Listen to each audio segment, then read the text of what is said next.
¿Qué onda a todos? Bienvenidos a un episodio más de Crónicas del Valle. Hoy vamos a escuchar de algo que todos sabemos, pero que preferimos no pensar mucho mientras nos echamos unos tacos o vamos en el metro, la crisis ambiental en nuestra querida zona metropolitana del Valle de México. Vamos a escuchar a Diego y Valeria en este interesante podcast. Adelante. Existe esta creencia muy popular, casi universal diría yo, de que el filtro de agua perfecto es el que logra eliminar absolutamente todo. Claro, la idea de la pureza total. Exacto.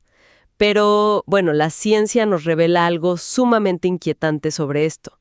Si logras crear un agua 100% pura, o sea, despojada de cualquier elemento, lo que obtienes es básicamente agua muerta. Ujú. Un término bastante fuerte, pero muy real. Sí, un líquido químicamente inestable y, digamos, tan hambriento que al entrar al cuerpo humano empieza a robar minerales esenciales directamente de los huesos y tejidos solo para equilibrarse. Tal cual. Es la paradoja de la sobreprotección, ¿no? Totalmente. En este afán de alcanzar una pureza absoluta, quienes consumen esto pueden terminar descalcificando su propio organismo. Y se asume que esta purificación extrema es, pues, la única respuesta válida ante la contaminación moderna, como una mentalidad de tierra arrasada. Ajá. Pero la biología celular no opera en absolutos. O sea, cuando erradicas cada partícula del agua, destruyes también los conductores eléctricos naturales que hacen posible la vida. Y ese es precisamente el dilema que vamos a desempatrar en nuestro análisis a fondo de hoy. Porque tras nuestra última discusión sobre los peligros de esta agua desmineralizada, surgió una pregunta inevitable. Una duda muy válida, por cierto. Sí. ¿Cómo es científicamente posible diseñar una tecnología capaz de eliminar el 99.9% de los contaminantes letales y al mismo tiempo tener la inteligencia para dejar pasar los minerales esenciales? Es un rompecabezas de ingeniería. Literalmente. Y para resolverlo, hoy nos sumergimos en una fuente fascinante, justamente revisando este nuevo reporte donde Diego y Valeria explican la tecnología que deja el agua pura pero con sus minerales intactos, llamado Crónicas del Valle 4.pdf. Un documento interesantísimo. Sí, es un reporte técnico exclusivo que detalla la anatomía de un sistema de purificación selectiva de alto rendimiento. Nuestra misión hoy es entender la física molecular y los materiales que logran este equilibrio. Lo fascinante aquí es que la respuesta no está en un solo material milagroso o en un filtro simple. ¿No? No, para nada. Al analizar el reporte, queda claro que es un ecosistema completo de bioingeniería secuencial. Desafía todo el estándar tradicional. O sea, va más allá de una simple malla coladora. Exactamente. No solo bloquea el paso del agua, sino que somete al líquido a un proceso de reacciones químicas y físicas altamente calibradas. Ok, vamos a desempacar esto, pero desde el principio. Para entender esa secuencia, creo que es imperativo empezar desde afuera, desde el exterior. El contenedor, claro. Sí, porque antes de siquiera hablar de cómo se purifica el agua, hay que analizar la armadura. No tiene sentido tener un ecosistema interno impecable si el envase mismo te va a envenenar el agua, ¿cierto? Es un punto ciego monumental en la industria comercial hoy en día. Porque el 95% de los filtros usan plástico. Y bueno, sabemos que el plástico no es inerte. Para nada. Sin importar qué tan denso se vea el plástico, reacciona a su entorno. Con la fricción del agua y, sobre todo, con los cambios de temperatura, ¿Térmica? las cadenas de polímeros se degradan. Y no solo eso, también disruptores endocrinos como el bisfenol A. Es una contaminación lenta, pero muy constante, de derivados del petróleo. Entiendo la gravedad del plástico, o sea, a largo plazo es terrible. Pero me surge un escepticismo razonable aquí. A ver, dime. ¿Realmente hace tanta diferencia el material de la carcasa cuando el agua de la red pública ya viene cargada de metales, cloro y sedimentos horribles? Es una excelente pregunta. O sea, para usar una analogía, es como si un chef famoso pasara días preparando una comida gourmet, de 5 estrellas, con ingredientes puros, pero al final te la sirven un plato de unicel barato que se está derritiendo por el calor. Es la analogía precisa. Todo el esfuerzo molecular previo se pierde si el punto de contacto final contamina el producto. Claro. Y por eso, la primera línea de defensa de este sistema no es un filtro en sí, sino el material del contenedor. Acero inoxidable grado quirúrgico T316. T316 suena súper específico. ¿Lo es? La elección responde a una necesidad de estabilidad química absoluta. Esta aleación de cromo y molibdeno crea una capa de óxido pasivo en la superficie. O sea, lo hace biológicamente inerte. Tal cual. Es el mismo material que se usa en implantes ortopédicos o mesas de quirófano. El agua simplemente no interactúa químicamente con este metal. Entonces te garantiza cero migración química desde el segundo uno. Eso es clave. Exacto.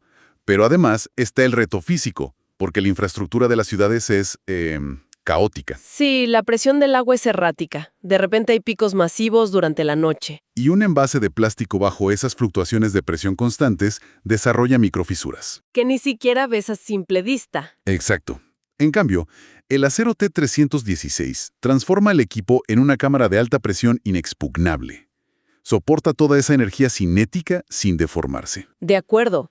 Tenemos esta armadura de acero. El escenario está súper asegurado. Ahora, si seguimos el flujo del agua hacia adentro, llegamos a la primera defensa activa. La fase A. Exacto. Y tiene sentido que sea una barrera física primero, porque si el agua no chocara con un muro sólido inicial, toda la basura grande taparía las trampas químicas más delicadas, ¿no? Destruiría el sistema en días.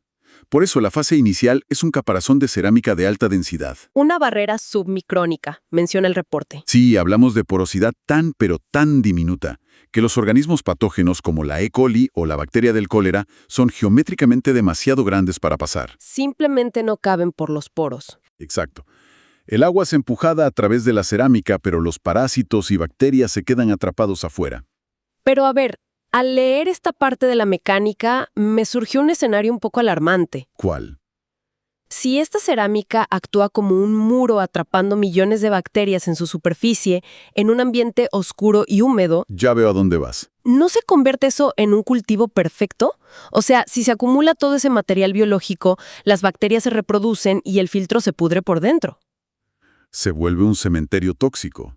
Y de hecho ese es el talón de Aquiles de la filtración tradicional. ¿Y cómo lo resuelve esta tecnología? Con un concepto de bioingeniería llamado efecto bacteriostático. La cerámica no es solo arcilla, está profundamente impregnada con plata pura. Ah, la plata. Y aquí la microbiología se vuelve fascinante. La plata actúa como un biocida natural poderosísimo. Pero ¿cómo funciona esa neutralización exactamente? A nivel microscópico. Bueno, los iones de plata tienen muchísima afinidad por las membranas celulares de las bacterias. Al hacer contacto, la plata literalmente perfora la pared celular del microorganismo. ¡Wow! Y una vez adentro, se adhiere al ADN de la bacteria, bloquea su capacidad de replicarse y detiene su respiración celular. O sea, no solo la atrapa, la esteriliza. En milisegundos. Y esto evita por completo la formación de biopelículas, que son esas colonias viscosas que mencionabas. El filtro se autodesinfecta constantemente. Una esterilización sin usar químicos sintéticos. Es impresionante. Ahora, el agua pasa esta barrera, ya está biológicamente limpia, sin bacterias. Sí, libre de patógenos. Pero los venenos modernos, las amenazas más insidiosas, son microscópicas. Gases, metales pesados, cosas que pasan por la cerámica como si nada. Totalmente. Y ahí es donde el agua entra a lo que el reporte de Diego y Valeria define como el núcleo de absorción. La fase B. Correcto. Dejamos atrás la barrera física y entramos a la química de alta precisión. Este núcleo es una matriz compacta de resinas de intercambio iónico y carbón activado catalítico. Ojo con esa palabra, catalítico. No es el carbón activado típico de una jarrita de supermercado, ¿verdad? Para nada. El proceso catalítico altera la estructura atómica del carbón a temperaturas extremas. ¿Y eso qué cambia? Crea una red microscópica de cañones y microporos muchísimo más grande. Multiplica exponencialmente su capacidad de absorción. Entiendo. Es como un laberinto gigante para atrapar compuestos volátiles. Exacto. Cloro, herbicidas, pesticidas, todos quedan físicamente bloqueados y arrastrados dentro de esta matriz. Ok, pero el reporte también habla de las resinas de intercambio iónico. Y esto es para combatir algo aún peor, que son los metales pesados. Plomo, mercurio, aluminio. Cosas que causan deterioro cognitivo severo. Y son asesinos silenciosos porque no huelen ni saben a nada. La forma en que las resinas funcionan es literal como un intercambio de rehenes atómico. A ver, explícame eso de los rehenes. La resina está cargada previamente con iones inofensivos, como potasio o sodio. Cuando un ion muy tóxico, como el plomo, que tiene una fuerte carga positiva, toca la resina, La resina lo jala. como un imán implacable, atrapa el plomo, lo fusiona a su estructura y a cambio suelta al agua un ion de potasio inofensivo. ¡Qué locura de precisión! Y bueno, para cerrar todo este ciclo tan intrincado, hay una fase C, un pulido final. Así es, carbón de cáscara de coco. Después de pasar por la plata, las resinas, el carbón catalítico, este último paso parece casi artesanal, ¿no? Es un refinamiento estético, digamos. Claro, para atrapar cualquier rastro microscópico de mal olor o sabor, dejando el agua súper ligera, casi idéntica a un manantial. Garantiza que el agua no solo sea toxicológicamente segura, sino organolépticamente perfecta, sin ese sabor metálico pesado de la red urbana. Bien, vamos a detenernos aquí un segundo. Aquí es donde se pone muy, muy interesante.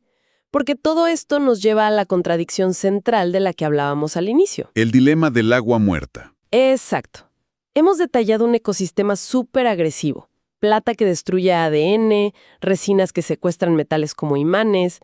Si esta tecnología es un muro tan absoluto, ¿Por qué no destruye los minerales? sí, porque el resultado no es agua muerta y ácida, como pasa con la ósmosis inversa o la destilación, que barren ciegamente con todo. Esa es exactamente la frontera donde esta tecnología de purificación selectiva brilla. La ósmosis inversa usa fuerza bruta. Empuja el agua por una membrana tan restrictiva que nada pasa, ni lo bueno ni lo malo. Claro, arrasa con todo. Pero este ecosistema usa principios geométricos y eléctricos. O sea, para visualizarlo es como un cadenero VIP en un antro súper exclusivo. Me gusta esa analogía. El cadenero se fija en la estructura y la geometría. Llega el plomo o el mercurio, que son súper voluminosos, con una carga iónica que se enreda en las resinas. El cadenero los detecta, los atrapa y van para afuera. Correcto, se quedan bloqueados. Pero de pronto llega el calcio o el magnesio, y su tarjeta VIP es su tamaño microscópico y una carga eléctrica completamente distinta. Y el sistema de seguridad simplemente no reacciona a ellos. Pasan directo por debajo de la cuerda de terciopelo. Esa es la huella magnética. El sistema está diseñado para ignorar deliberadamente a los minerales esenciales naturales, y es crucial entender por qué esto importa a nivel celular. Porque no es solo cuestión de sabor, es un tema de salud pura. El agua no es solo para hidratar tejidos, es el principal conductor eléctrico del sistema nervioso humano. Sin esa conductividad mineral, los impulsos eléctricos corporales no viajan bien. Precisamente, tu cerebro necesita calcio y potasio disueltos en agua, para que las señales lleguen a los músculos. Si tomas agua muerta, de ósmosis inversa por ejemplo, entra desequilibrada. Y por pura termodinámica, el agua va a robarse esos nutrientes de tu cuerpo. De tus propios huesos y dientes. Es un disolvente interno en lugar de nutrirte. Por eso la filtración selectiva es una proeza para el bienestar biológico. Y a ver, escuchar todo esto suena increíblemente industrial. Hablamos de acero quirúrgico, biotecnología celular, intercambio iónico. Suena complejo, ¿sí? La suposición inmediata es que tener algo de esta magnitud en tu casa requeriría bombas ruidosas, instalaciones enormes y un consumo masivo de electricidad. Y es ahí donde el reporte muestra un giro brillante en su simplicidad. ¿Cero electricidad? Cero. Ni un solo vatio. Funciona usando puramente la presión cinética. O sea, la fuerza con la que el agua ya viene viajando por las tuberías de la ciudad. Exactamente. La resistencia hidrodinámica natural es suficiente para empujar el agua por todo el ecosistema. Pero, a ver, depender de la presión de las tuberías de la ciudad suena a riesgo. Generalmente es mejor tener un motor propio por si falla la infraestructura, ¿no? Contraintuitivamente, es al revés. Si le pones un motor o componentes electrónicos, añades puntos críticos de falla. Los motores se queman con los cambios de voltaje. Ah, claro, las variaciones de luz. Al no tener motor, el sistema es inmune a los apagones. Si hay un corte masivo de energía en la ciudad, pero sigue habiendo gravedad y agua en la red, tu hogar sigue produciendo agua segura. Increíble. Y luego está el tema del desperdicio ecológico, que a mí me parece vital. El estrés hídrico de hoy en día no es juego. Un sistema de ósmosis inversa, por cada litro de agua pura que te da, tira entre 3 y 5 litros de agua limpia al drenaje. Es un desastre ecológico insostenible. Es muchísima agua desperdiciada, pero con este sistema, Es filtración a demanda. Cero desperdicio. Entra 1 mililitro por la carcasa de acero y sale 1 mililitro de agua purificada. No hay agua de rechazo. eso sí cambia el panorama. Aunque, tengo que decirlo, generalmente toda esta tecnología premium te amarra a contratos de mantenimiento carísimos y técnicos especializados. Ese es el modelo de negocio clásico. Pero ¿qué pasa con este sistema? Porque el reporte menciona un mantenimiento autónomo. 100% autónomo. Literalmente, el usuario desenrosca la carcasa con sus manos, sin herramientas especiales, Ajá. saca el cartucho de cerámica y lo talla bajo el chorro del agua en el fregadero con una fibra normal. Espera, ¿en serio? ¿Solo tallándolo en el fregadero? Solo tallándolo. Cuando la cerámica se satura de barro o sedimentos de las tuberías urbanas, el flujo baja. Ese es tu indicador. Al tallarla, remueves una capa microscópica sucia y expones poros limpios con plata nueva. Listo para seguir trabajando. Y la densidad de la cerámica soporta hasta 100 de estas lavadas antes de tener que cambiar el cartucho interno. ¿100 lavadas? El reporte dice que produce 6.000 litros de agua antes del cambio. Es muchísimo volumen. Para dimensionarlo, 6.000 litros son el equivalente a unos 300 garrafones de tamaño estándar. 300. Es una autonomía monumental. Y si conectamos esto con el panorama general, el verdadero lujo no es solo la pureza del agua. Sino la independencia. Exacto, independencia radical. Te liberas de las embotelladoras, de la red eléctrica, del remordimiento ecológico y de los contratos con técnicos. Eres dueño de tu propia planta biomédica en casa. Conectar todas las piezas del análisis de Diego y Valeria, la gran lección es que la hidratación perfecta no es un accidente. Es diseño puro. Es una suma de ingeniería inerte, como el acero T316, barreras autodesinfectantes, química selectiva para atrapar metales y dejar minerales, y sostenibilidad total. Eleva el agua de un simple líquido para sobrevivir a un verdadero conductor de salud celular. Y entender esta ciencia no es solo un ejercicio intelectual. Para nada. Es una herramienta de empoderamiento gigante para tomar mejores decisiones sobre lo que entra en nuestras células y cómo protegemos nuestra economía familiar. Totalmente. Aunque hay un último detalle en el documento que quiero poner sobre la mesa y que deja mucho en qué pensar. A ver, el reporte técnico especifica que el núcleo de carbón catalítico está diseñado para atrapar residuos de medicamentos o fármacos que viajan en el agua usando solo esa presión cinética. ¡Uf! ¡Qué fuerte! Sí, si esta tecnología es tan vital precisamente para bloquear compuestos farmacéuticos, te obliga a preguntarte, ¿qué clase de cóctel de medicamentos invisibles circula por esas tuberías? Antidepresivos, hormonas. Impulsados por esa presión cinética, fluyendo en silencio por la infraestructura subterránea bajo nuestros pies todos los días. Un misterio urbano escalofriante para reflexionar la próxima vez que, alguien abra un grifo de agua en su casa. Muchísimas gracias por acompañarnos. Nos escuchamos en el próximo análisis a fondo. Hemos terminado por hoy y gracias por escuchar. Recuerden que martes y jueves a las 8 de la noche tendrán otro episodio donde Diego y Valeria nos cuentan de cosas que sabemos pero preferimos no pensar mucho, mientras Gotita, la mascota de Hogar Sano, se despide. Y recuerden que en la descripción encontrarás soluciones premium para mitigar los problemas ambientales de esta megalópolis.